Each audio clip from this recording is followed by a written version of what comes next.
सर्व उपनिषद गाव दोग्धा गोपाल नंदन पार्थ वत्स सुधीर भक्ता দুগ্ধম গীতামৃতং মহৎ। এই ভগবত গীতা হচ্ছে সমস্ত শাস্ত্রের সার, দুগ্ধের মতো অমৃত।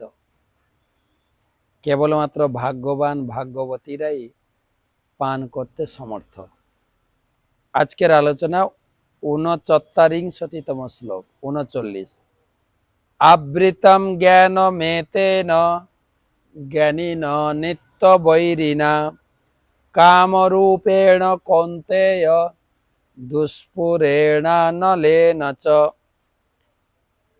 কামরূপী চিরশত্রুর দ্বারা জীবের শুদ্ধ চেতনা আবৃত হয়। এই কাম দুর্বারিত অগ্নির মতো চির অতৃপ্ত। অর্জুনের প্রশ্নের উত্তরে বলা আছে কাম হচ্ছে জীবের প্রধান শত্রু এবং বিভিন্ন মাত্রায় এই কাম প্রতিটি জীবে থাকে, সেটা আমরা কালকে আলোচনা করেছি।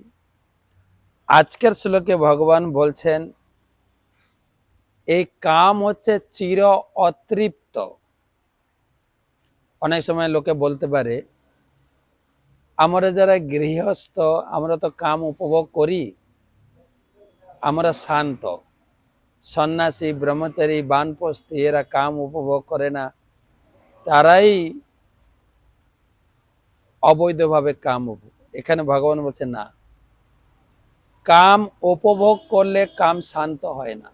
কেন? কাম চির অতৃপ্ত। প্রভুপাদ উদাহরণ দিয়েছেন, আগুনে ঘি ঢাললে আগুন নেভে যায় না, দাউ দাউ করে জ্বলে উঠে।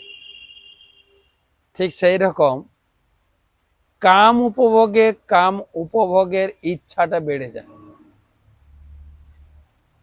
আর সেই ইচ্ছা চির অতৃপ্ত।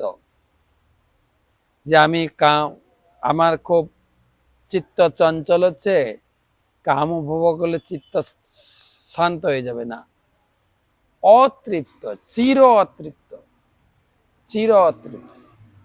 সেই জন্য কাম উপভোগ, এই কাম হচ্ছে চিরশত্রু, আর আজকে বলা হলো চির অতৃপ্ত। কেবল কৃষ্ণ ভাবনার মাধ্যমে কামকে ধীরে ধীরে সংযত করা যায়।